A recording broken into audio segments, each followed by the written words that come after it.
नमस्कार श्रोताओं, मैं हूं आपके साथ सीमा रावत और आप सुन रहे हैं रेडियो आईबेक्स तराना 88.4 एफएम। अक्सर मैं आपको हमारे कुछ ऐसे मेहमानों से मिलाती हूं जो अपनी बहुत सारी बातों को लेकर यहाँ पर पहुंचते हैं, लेकिन आज मुझे ना बहुत खुशी हो रही है क्योंकि आज मैं एक ऐसे मेहमान से आपको मिलाने वाली हूँ जो आए हैं बहुत दूर से। अब आप कहेंगे कितने दूर से?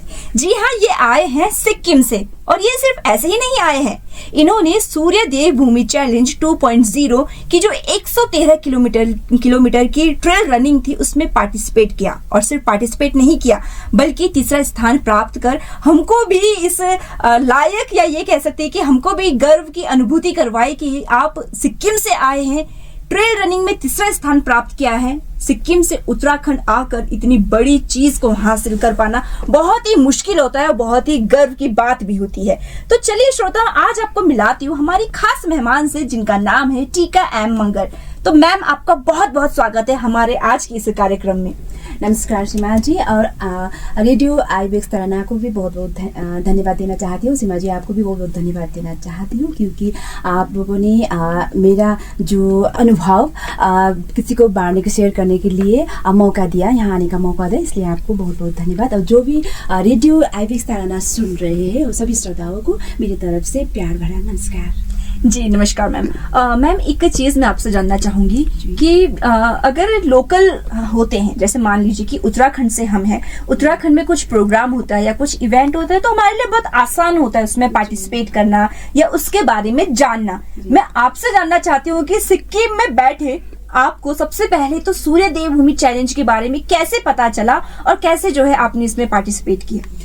एक बात ये हुआ था कि मैं इंस्टाग्राम जब मैं देख रही थी, मैं तो ज़्यादा यूज़ नहीं करती, मेरा बेटा यूज़ करते हैं, मेरे छोटे बच्चे हैं, बहुत छोटा है, क्लास 5 में पढ़ते हैं, तो उसका मैं इंस्टा देख रही थी तो वहाँ पे देखा कि सूर्यदेव 2.0 चैलेंज जो उसका जो फोटो आया था उसमें इमेज दिखा था। तो मैंने सोचा कि ये कहाँ, मैं ये भी नहीं जानती थी कि ये उत्तराखंड में पड़ता है, ये भी नहीं जानती थी। तो ऐसे मैंने देखा तो ऐसे छोड़ दिया कि 113 किलोमीटर ये है, तो मैं वो देखते ही मैं ऐसे छोड़ दिया, मैंने उसको वो छोड़ दिया। तो 1-2 दिन बाद फिर मेरा जो, मैं अभी भी कुछ महीने हुए मैं गैंगटॉक रनर्स ग्रुप में मैं ज्वाइन किया हूँ, एक वो एसोसिएशन है। तो वो वाले एक बंदा ने सेंड किया था मेरा व्हाट्सएप में, पर्सनली सेंड किया था वही वाला। तो वहाँ पे देखा, फिर ये मेरे पास आ गया, फिर कहाँ से आ गया, फिर देखा तो 113 किलोमीटर, वो भी मैं नहीं सकती, ऐसे में भी छोड़ दिया था। फिर बाद में मैंने फेसबुक देख रही थी, फेसबुक में फिर वही आया था। तो तीन बार मेरे सामने आने से मैंने सोचा कि क्यों नहीं मैं इसको अच्छी तरह से ना देखे। तो उसमें जाके मैं सब उसको मैं डिटेल्स देखा तो मुझे मजा लगा कि वहाँ से यहाँ है, यहाँ से 3 दिन अलग अलग डे में हो रहा है, 3 दिन में कंप्लीट हो रहा है, ये देखा। तो मैंने सोचा कि, लेकिन मैंने सोचा कि मैं जाऊँ, लेकिन कैसे जाऊँ वो भी मुझे मालूम नहीं था। दिल्ली तक तो वो था, वहाँ से कैसे जाऊँ वो मालूम नहीं था। तो मैंने जो वहाँ व्हाट्सएप ग्रुप का जो नंबर निकाल के यहाँ में मैंने फ़ोन किया, मैंने कंटेक्ट किया। मैं नहीं जानती मैं किससे कंटेक्ट हुए, शायद आर्मी वाले से होगा ऐसा लग रहा है मेरे को। तो उन्होंने, मैंने मैसेज भी किया था कि प्लीज़ गाइड मी, है मैं आना चाहती हूँ, उसमें भाग लेना चाहती हूँ। तो उसने, मैंने फ़ोन किया तो उसने बताया सारी ऐसा करके देहरादून होके भी आ सकते हैं, है ना, वो क्या है, एक हरिद्वार होके भी आ सकते हैं, ये सब बताया। तो उसे मेरा फिर उसके बाद अगले दिन फिर क्या डिस्काउंट जो कूपन है वो भी मुझे भेजा। तो इसलिए मैंने डिस्काउंट भी मिला, मेरे 20% डिस्काउंट मिला, और तो मैंने रजिस्ट्रेशन कर दिया और उसके बाद मैं यहाँ आ गई। मैम, बहुत बड़ी बात है, ये कह सकते हैं कि किस्मत ने बिल्कुल साथ दिया है कि नहीं, बार बार वो चीज दिखा के हो ही गया कि भाई जाना है अब तो। लेकिन मैम, मैं आपसे ये जानना चाहती हूँ कि जब आप एक नॉर्मल रनिंग में और ट्रेल रनिंग में बहुत फर्क होता है। ट्रेल रनिंग में हमको पहाड़ों में भागना है, और सबसे बड़ी बात है सूर्य देव भूमि चैलेंज की जो ये अभी ट्रेल रनिंग हुई है, इसमें रुद्रनाथ भी ऐड था, तुंगनाथ भी ऐड था, तो ये काफी टफ माने जाते हैं। तो आपके मन में एक बार भी ऐसा नहीं हुआ कि पता नहीं कर पाऊंगी या नहीं कर पाऊंगी? या जब आप बद्रीनाथ पहुंचे जहाँ से ये एक्सपो शुरू हुआ, तो कैसा आपका पूरा सब कुछ चल रहा था कि क्या होगा, कैसे होगा, क्या मन हो रहा था उस टाइम पे? जब हम लोग वहाँ से आए, जो ऋषिकेश जब हम लोग पार किया ना, जो बस से आए थे वहाँ से, तो उसके बाद बहुत वो जो पहाड़ वगैरह जो पार करते करते हम लोग आए, तो मुझे लगा कि मैं इतना, मेरे घर से मैं इतना दूर आए, अब मेरा तो आवाज़ भी नहीं पहुँचेगा वहाँ पे, है ना। हाँ, फ़ोन से तो बात हो सकता है। अभी मैं इतना दूर आ चुकी, तब जब हम लोग श्रीनगर आ गई थी, तो उस समय मैंने सोचा कि हम लोग आ गए जो जहाँ पे इवेंट होने वाला है। तो मैंने सोचा कि एक बंदा को मैंने पूछा कि हम लोग आने वाला है, मैं पहुँचने वाला है ना। तो एक उसने बोला कि अरे बहन जी अभी तो शुरू हुआ है, ऊपर नीचे रास्ता बहुत सा है, इतना लंबा रास्ता है। तो बोला ना, तो मैं सब में नहीं मैं सोचा इतना हम लोग इतना ज़्यादा चल रहे हैं तो अभी भी नहीं पहुँचे। तो वो लोग बोले अभी तो शुरू है, अभी तो 7 घंटे लगेगा। तो मैं तो कि वो लोग ये तो झूठ नहीं बोल रहे हम लोग, मुझे ऐसा भी लग रहा था। तो सच में 7 घंटे लगने वाला था वहाँ से। तो यहाँ से आया तो रात हुआ, वहाँ पे जब हम पहुँचते बद्रीनाथ पहुँचते तो रात हो गए थे, क्योंकि हमको पता नहीं चला कि बाहर कैसा है क्या है, ना पता ही नहीं चला। तो यहाँ पे आया तो इतना ठंड था, रात को इतना ठंड था। तो हम लोग डिनर किया, जो आर्मी वालों ने हम लोग को लेके गया कि डिनर के लिए लेके गया। डिनर किया तो उसके बाद हम लोग जब रहने के लिए जहाँ पे वो उसने किया था, है ना, मिलाया था, वो उसमें होटल की तरफ वो लेके गए, है ना। तो वहाँ रहने के बाद हम लोग सो गए थे। तो जब सुबह हुआ ना, तो सुबह होने से ऐसे विंडो करके ऐसा दिखा, तो हम तो माउंटेन के नीचे है, सब तो स्नो है। तो ऐसा हुआ कि हाँ मैं सपने में तो नहीं हूँ। ऐसा लगा कि बहुत इतना सुंदर दृश्य था कि हम कह नहीं सकते, हम बोल भी नहीं सकते, इतना सुंदर दृश्य लगा। तो बहुत अच्छा लगा मुझे।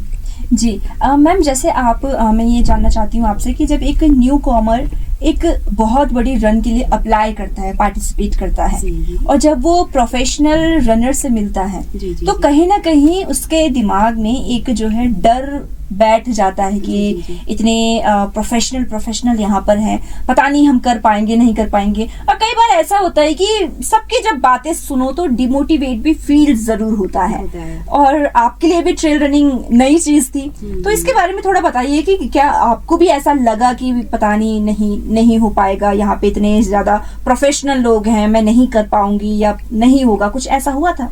ऑब्वियसली ऐसा तो होता है, लेकिन मैं खुद सोचती हूँ कि मैं ये सोच के चलती हूँ कि मैं करूँगी, मैं कर सकती हूँ, करूँगी, मेरे मन में ये होता है। लेकिन जब वो प्रोफेशनल जो मतलब रनर्स के साथ जब हम मिलते हैं तो वो उसका बात ही अलग ही होती है। उन लोगों का ऐसा करना है वैसा, उसका खाने का ही अलग ही होता है, क्या क्या खाना है उनको पता है, लेकिन हम लोग को पता नहीं होता। जो अभी भी शुरू हुआ है हम लोग तो ना, मैं अभी शुरू है, कुछ 1 साल भी नहीं हुआ है जब मैं रोड रनर जब मैं रन कर रही हूँ, मैं 1 साल भी नहीं हुआ है। ये ट्रायल रन तो फर्स्ट टाइम था मेरा, पहले ज़िंदगी का पहली बार था ना।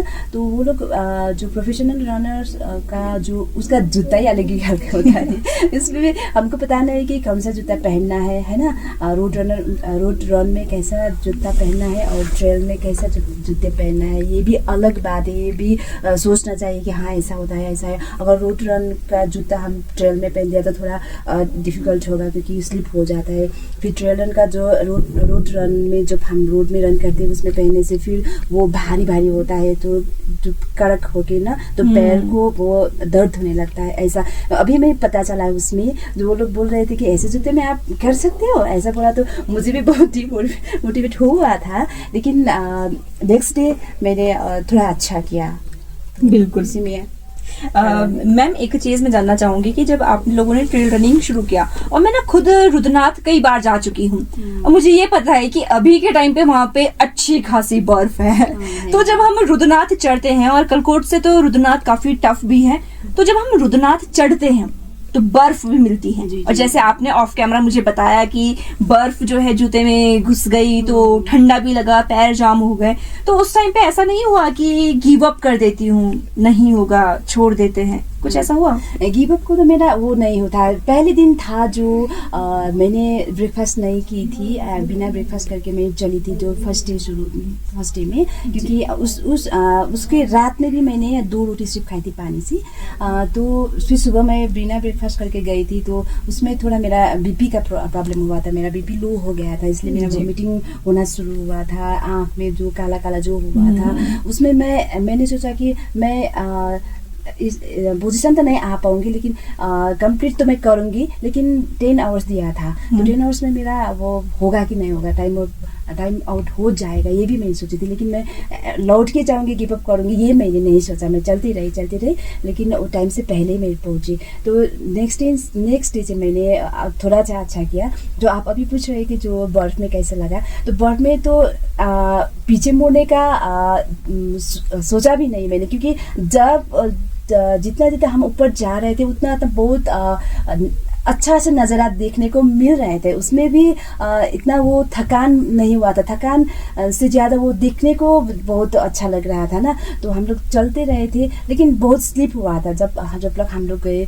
तो सीधे रास्ते में तो ऐसा नहीं होता है, जो पैर फिसलते हैं ना, मतलब अंदर घुस जाते हैं, बर्फ़ के अंदर घुस जाते हैं, उसमें जूते में मोजे के अंदर भी पड़ गया बर्फ़, तो उसकी वजह से ठंड तो लगता ही है। और जब हम लोग ऊपर चढ़ते हैं ना, ऊपर चढ़ने से भी ऐसा नहीं होता है, थोड़ा स्लिप नहीं हुआ। लेकिन जब हम लोग नीचे की तरफ आया है ना, तो उसमें बहुत स्लिप हुआ था। उसमें डर था कि अगर एक स्टेप ना गलत हुआ तो सीधा नीचे जाए और ऐसा तो था, बहुत डर था। और तो उसमें जो क्या मतलब हाथ से जो पकड़ने का कोई भी चीज़ ऐसा वो भी नहीं था, क्योंकि चारों तरफ बर्फ ही बर्फ था। तो पकड़ने से भी हाथ बर्फ के नीचे ही घुस जाते थे, तो हाथ भी बहुत ठंड हो जाती है, पैर भी बहुत ठंड हो जाती है। एक हाथ में मेरा स्टिक था, वो स्टिक ने वो स्टिक, बिना स्टिक नहीं जा सकते हम लोग। स्टिक जाने से बहुत हेल्प होता है, सपोर्ट मिलता है, बहुत सपोर्ट मिलता है।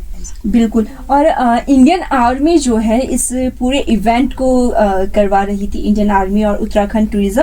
तो मैं आपसे ये जानना चाहूंगी कि इंडियन आर्मी के साथ में आपका कैसा एक्सपीरियंस रहा? जी बहुत अच्छा एक्सपीरियंस हुआ, क्योंकि इंडियन आर्मी ने हम लोगों को सभी चीज़ों में उन्होंने बहुत मतलब याद किया, हेल्प किया।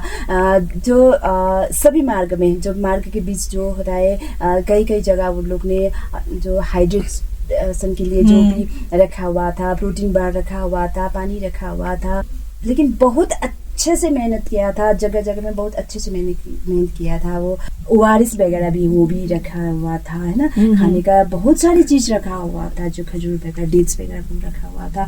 तो जहाँ पे हम लोग उन लोगों तक पहुँचते थे, बीच के रास्ते में, बीच मार्ग में उन लोगों के पास पहुँचते, वो लोग बोलते थे कि हाँ गुड बहुत अच्छा किया आप बहुत अच्छा किया। उससे हमको बहुत वो मिलते थे ना, मोटिवेशन मिलते थे, और भागने को मन करता है। हाँ ये लोग ऐसा बोल रहे हैं, मैं करना चाहती हूँ और मैं कर सकती हूँ। हाँ मैं इतना तक तो मैंने कर लिया, आगे भी करना है, ऐसा होता था। बहुत अच्छा लगता था ना। वो लोग ऐसे क्लैपिंग करते थे, है ना, जो खाने के जैसे पानी वगैरह ले लो मैम, ये ले लो, प्रोटीन बार लेने मत भूलो, ऐसा मतलब बहुत मतलब हौसला देते थे। बहुत अच्छा किया था, बहुत अच्छा अरेंजमेंट किया था इंडियन आर्मी ने। बिल्कुल मैम। और ये चीज़ तो वाकई में जिन लोगों से हमारी बात हुई, उन लोगों ने भी हमको जरूर बताया कि भाई इंडियन आर्मी बिल्कुल साथ दे रही थी और बिल्कुल उन्होंने बहुत हेल्प किया। एक चीज़ ना मैम मैं पर्सनली जानना चाहूंगी, और मुझे इस बात की बहुत खुशी है कि आज मैं आपके साथ बैठकर यहाँ पर बातचीत कर रही हूँ, क्योंकि जब भी हम नॉर्थ ईस्ट की बात करते हैं, सिक्किम की बात करते हैं, और वहां से जब रनर यहाँ पर पहुंचते हैं और एक मुकाम हासिल करते हैं, वो भी एक लड़की, तो ये बहुत बड़ी बात होती है कि में और उत्तराखंड में क्या आपको डिफरेंस लगा और कैसा लग रहा है अभी उत्तराखंड में आके, और सिक्किम से कितना अलग है उत्तराखंड? ऑलमोस्ट देखने में तो जो कोई एक ही लगता है, क्योंकि यहाँ का वेदर थोड़ा एक जैसा है, क्योंकि वहाँ भी थोड़ा ठंड है, यहाँ भी वैसा ही है ना। तो फिर यहाँ का एक चीज़ ज़्यादा है, वहाँ भी है वो रिलीजियस प्लेसेस से लेकर बहुत सारी चीज़ देखने को मिलता है, अच्छा जगह भी है वहाँ का। तो यहाँ और ज़्यादा जो जिसका वो नाम है जो सूर्यदेव भूमि जो नाम से हम लोग जानते हैं, कि यहाँ पे बहुत सारे जो धार्मिक प्लेसेस है, बहुत सारे देखने को मिलता है, और हम लोग को वहाँ पे क्या बोलता है उसको दर्शन करने को भी मिलता है। तो हमको मन में भी शांत होता है, और आँख से जो हम लोग यहाँ का दृश्य देखते हैं, वो सुंदर दृश्य, वो दोनों तरफ से हम लोग को मौका मतलब फायदा होता है। जी उत्तराखंड है ही ऐसा जहाँ नाम के आगे ही देवभूमि लगा है, तो वहाँ पे तो ये सब चीजें मिलेंगी, जरूर मिलेंगी। मैम एक और चीज मैं आपसे जानना चाहती हूँ कि जो न्यू कॉमर होते हैं या अभी जो सोच रहे हैं कि रनिंग करना है, जैसे मैं भी आपको बता रही थी कि भाई मैं भी जरूर ट्राई करूंगी एक न एक बार रनिंग पे, तो मैं आपसे जानना चाहती हूँ कि जो नए लोग ट्राई करना चाहते हैं या इस चीज में अपनी शुरुआत करना चाहते हैं, तो फिर उनको किन किन बातों का ध्यान रखना चाहिए और किस तरीके से अपनी प्रैक्टिस जो है शुरू करनी चाहिए? पहले तो फर्स्ट ऑफ ऑल उन लोगों ने अपना हेल्थ को जो मतलब गहरे से देखना चाहिए कि मैं कैसी हूँ, मैं मेरा जो अंदर कैसा है मेरा, मैं कितना फिट हूँ, मैं कितना ऊपर जा सकती हूँ। क्योंकि अगर रोड रन में तो ठीक ही है, अगर ट्रेल रन में तो बहुत कठिन होता है, क्योंकि ऊपर भी जाना पड़ता है, नीचे भी जाना पड़ता है, पहाड़ों में भी चढ़ना पड़ता है, बर्फ के ऊपर भी चढ़ना पड़ता है, ठीक है, उसमें रोड भी आता है, सब कुछ आता है ना, तो छोटा रास्ता भी आता है ना। तो इसी में वो लोग खुद को पहले देखना चाहिए कि कितना फिट है ना, मैं कर सकती हूँ। हाँ, सभी लोग कर सकते हैं, कोशिश करने से जो भी है पॉसिबल इम्पॉसिबल नाम का कोई भी चीज़ नहीं कर सकते, लेकिन पहले अपने हेल्थ को खुद देखना चाहिए, है ना। तो उसके बाद वो उसको सोचना चाहिए कि क्या क्या खाना है, कितना सोना है। फर्स्ट वो भी है, सोने का भी बहुत वो होता है, पूरा नींद भी पूरा होना चाहिए। अगर नींद पूरा ना हो तो कैसे वो भाग सकते हैं, ये एक जो खाने का भी उन लोग रूटीन होना चाहिए, ठीक है। तो बस इतना है जी। मतलब ये है कि पहले खुद को प्रिपेयर करना बहुत ज्यादा जरूरी है, और साथ में ये भी प्रैक्टिस करना बहुत जरूरी है। बिना प्रैक्टिस नहीं होता है, क्योंकि मुझे पता है कि बिना प्रैक्टिस कैसा होता है, वो मुझे पता वो क्या है। बिल्कुल मैम, और ये तो है ही, अगर हम मेंटली प्रिपेयर नहीं है या फिर अगर हमारी हेल्थ सही नहीं है, हम फिट नहीं है, तो शायद हम सिर्फ रनिंग ही नहीं, हम बाकी और चीजें भी जो करते हैं तो फिर हम शायद उसमें भी ज्यादा सही नहीं परफॉर्म कर पाएंगे। मैम, आपसे बहुत सारी बातचीत हमने की है, बहुत सारी बातचीत के बाद मैं आपसे ये जानना चाहती हूँ, एज अ गर्ल, एक लड़की जो बहुत दूर से आई है, जो ट्रेल रनिंग के लिए भी नई नहीं है, ट्रेल रनिंग जिसने रनिंग ही 1 साल पहले शुरू की है, उसको जब मेडल मिला, ये पता चला कि 3रा स्थान प्राप्त कर चुके हैं, तो वो फीलिंग कैसी थी? बहुत बहुत बहुत अच्छा लगा कि मुझे ऐसा लग रहा था कि मैं सपने में हूँ या अभिपने में, ये भी लग रहा था। तो एक तो ये भी लग रहा था कि मैं सूर्य भूमि है, मैं यहाँ पे आ गई, यहाँ पे पहुँची हूँ, यहाँ आके मैं ये तो मेरा 3rd पोजीशन पे मैं मिली, मेडल मिला। तो इसमें मैं बहुत खुश थी कि यहाँ पे मेरे भगवान का जो है आशीर्वाद वो भी मिला होगा, शायद ये भी मुझे लग रहा था, है ना। तो मैं खुद को मैं बहुत भाग्यमानी सोचती हूँ, लकी सोचती हूँ कि इस बारे में। जी बिल्कुल मैम। और ये भी है कि जो भारतीय सेना है और उत्तराखंड सरकार जिसने ये अरेंजमेंट जो क्या बोलते हैं उसको ऑर्गेनाइज किया, अगर वो लोग ऐसा नहीं करते तो हम लोग को मौका ही नहीं मिलता कि यहाँ पे आने में और यहाँ का नजरा देखने, मतलब कुछ चीज़ देखने, अच्छी चीज़ देखने में, है ना, अच्छी चीज़ घूमने में, और इस रन में भाग लेने का मौका ही नहीं मिलता। तो इसमें वो लोग उसको बहुत बहुत धन्यवाद भी देना चाहते हैं।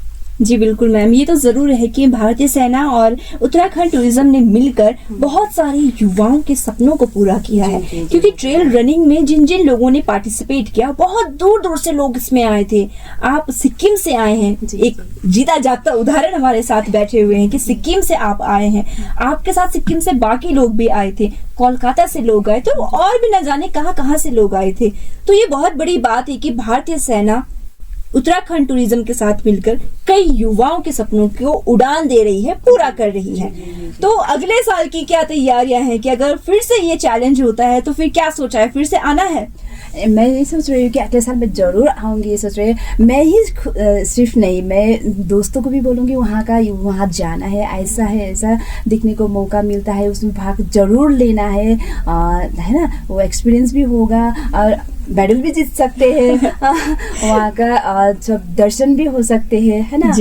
ये मैं उनको जरूर बोलूँगी, और मैं भी जरूर आने के लिए सोच रही हूँ। उस टाइम तो मैं प्रैक्टिस करके आऊँगी, अभी तो बिना प्रैक्टिस आई थी, उस टाइम तो मैं प्रैक्टिस करके आऊँगी। तो भाई श्रोता, ये देख लीजिए कि बिना प्रैक्टिस के जब ये 3रा स्थान लेकर गए हैं, एक मेडल लेकर गए हैं, तो जब ये प्रैक्टिस के साथ आएगी तो जितने भी हमारे ये 1st 2nd पोजीशन पे आए हैं ना, वो जरा अपनी कुर्सी की पेटी बांध लीजिए, क्योंकि अगर सिक्किम से हमारी टीका मैम पूरी प्रिपरेशन के साथ आएगी, पूरी प्रैक्टिस के साथ आएगी, तो शायद अगली बार हम ये कहेंगे कि हमारे साथ फर्स्ट विनर यहाँ पर बैठे हुए हैं। खैर मैम, विनर होना या मेडल जीतना ये सेकेंडरी चीज है, लेकिन सूर्यदेव भूमि चैलेंज जो 113 किलोमीटर की ये रनिंग थी, इसमें पार्टिसिपेट करना ये बहुत बड़ी बात है। जी, बिल्कुल मैम। मैम, मैं आपसे इतनी सारी बातें हमने की हैं, बहुत सारी चीज़ें हमने जानी है। लास्ट में मैं आपसे एक चीज़ पूछना चाहूँगी और साथ ही ये भी कहना चाहूँगी कि हमारे श्रोताओं को क्या आप संदेश देंगे, लेकिन इसके साथ मैं ये जानना चाहूँगी कि आप बाकी और क्या क्या चीज़ें करते हैं ये ट्रेल रनिंग को छोड़कर, और किन किन रनिंग में आपने पार्टिसिपेट किया है? जी मैंने पार्टिसिपेट अभी तक मैं ये ट्रेल तो फर्स्ट टाइम में सभी को पता चल ही गया है ना जी। तो रोड रनिंग में मैंने 3-4 जगह मैंने किया है। एक तो मैंने वो नेपाल में की थी, दो जगह, एक धरन में किया था, एक दरा हरा बोल के किया था। धरन में मैं 7th रैंक में आई थी। उसमें बहुत टफ था। वहाँ तो इंटरनेशनल वो कोरिया से भी आया था, अफ्रीका से भी आए थे वो लोग वो रन के लिए, है ना। वहाँ पे बहुत भीड़ था। यहाँ से हुआ तो हजार का था ना तो पार्टिसिपेंट, तो उसमें मैं 7th आई थी। और उसमें दरा हरा जो है वो भी नेपाल साइड में पड़ता है, उसमें भी मैं 7th आई थी। तो उसके अलावा मैं उसमें की थी अभी भी 2 महीना 3 महीना से हुआ। उसमें अरुणाचल में जो गोल्डन पैगोडा रन हुआ था उसमें मैं 3rd रैंक में आई थी। जो अभी सिक्किम में हुआ था, अभी भी हुआ था, वो तो ज़्यादा भी नहीं हुआ है, जो छांगो अल्ट्रा बोल के वो हुआ था, वहाँ पे मैं 2nd में आई थी। तो उसके बाद ये है यहाँ पे मैं 3rd पोजीशन में आई हुई, तो सभी को पता चली चला। जी, बहुत बड़ी बात है। और ट्रेल रनिंग में पहली बात तो पार्टिसिपेट करना, फिर कोई पोजीशन ले आना, ये बहुत बड़ी बात है मैम। और अगर आप ये कर पा रहे हैं तो ये हम सभी के लिए बहुत बड़ी बात है, और हम सभी को ये मोटिवेशन जरूर मिलता है इस बात से कि भाई अगर कुछ करने का ठान लिया ना तो आपको कोई भी नहीं रोक सकता। इसी के साथ मैम आप लास्ट में जो है हमारे श्रोताओं को क्या संदेश देना चाहेंगे? जी मैं पहले तो मैं ये भी बोलूँगी कि जो इसमें ट्रेल रन में जो भी विनर है, जो भी जीत गया है, उतना ही नहीं, जो भी जिसने भी कंप्लीट किया है, जिसने भी सोच के आए कि मैं ये करूँगा या करूँगी, जिसने भी सोच के आए थे वो भी बहुत बड़ी बात है। और जिसने भी कंप्लीट किया है वो विनर तो नहीं हो पाए, लेकिन कंप्लीट किया उसने बहुत, उन लोग का बहुत मेहनत है। उनको भी मेरी तरफ से सैल्यूट है उन लोगों का भी, क्योंकि उन्होंने भी बहुत मेहनत किया है। अभी जिसने जीता है, जो भी विनर हुआ है, वो पॉइंट के बगैर उतना ज़्यादा नहीं, कोई जिसने कंप्लीट किया है उससे तो ज़्यादा फ़र्क नहीं है ना। तो उनको भी मेरी तरफ से सैल्यूट है ना। और जो महिला का आपने इससे पहले पूछी थी कि क्या बोलना चाहती इसके थ्रू है ना, रेडियो आईबीएक्स तराना के थ्रू श्रोता को क्या बोलना चाहती है, मैं ये बोलूँगी कि हम कुछ करने के लिए सोचते हैं, ऐसा सोचना ऐसा ही मत रहने दीजिए। आप कुछ करने के लिए सोचेंगे तो आप वो करिए भी। आप सोचिए मैं हाँ करूँगी, मेंटली भी आप सोचिए। सोचने से सिर्फ नहीं होता है, आप करना भी है, उसको पूरा करना भी है। इसलिए आपको सोचना और करना दोनों में से फ़र्क होता है, सिर्फ सोचने से नहीं होता है ना। तो करना चाहिए, करके दिखाइए। जिसमें भी आप करते हैं, मेहनत करते हैं तो सक्सेस हो जाते हैं, सबको सक्सेस मिल सकता है। तो आप ऐसे ही नहीं रहे कि सोचना है, सिर्फ करके दिखाइए भी। बिल्कुल सही बात आपने कही है। कुछ भी चीज को सिर्फ सोचते रह जाएंगे तो वही कहते हैं, जो सोचता रह जाता है वो सिर्फ सोचता ही रह जाता है, और जिसको करना होता है वो करके दिखा भी देता है। यानी कुछ करने के लिए घर से बाहर निकलना बहुत ज्यादा जरूरी है। सब कर सकते हैं घर के काम भी कर सकते। अब महिला हो तो घर में भी काम कर सकते, करना ही होता है कि परिवार को भी देखभाल करना ही होता है, तो ऑफिस भी जाना होता है। बिल्कुल साइड में जो भी करने को सोचा है, जो भी आपको इच्छा है वो करना है। यानी अपने सपनों को पूरा करने के लिए किसी भी चीज की पाबंदी सिर्फ एक बहाना मात्र होती है। अगर आपने ठान लिया है तो वो पूरा जरूर कर सकते हैं। बिल्कुल। Thank you so much ma'am, हमारे श्रोताओं को इतनी सारी बातें बताने के लिए, हमको अपना टाइम देने के लिए, और यहाँ पर आकर इतनी सारी बातें करने के लिए। Thank you so much ma'am. जी, आपने भी मुझे मौका दिया कि मेरा जो एक्सपीरियंस शेयर करने के लिए, इसलिए आपको भी बहुत बहुत धन्यवाद। और रेडियो आईबीएक्स तराना को भी बहुत बहुत धन्यवाद। जी, thank you ma'am. Thank you so much.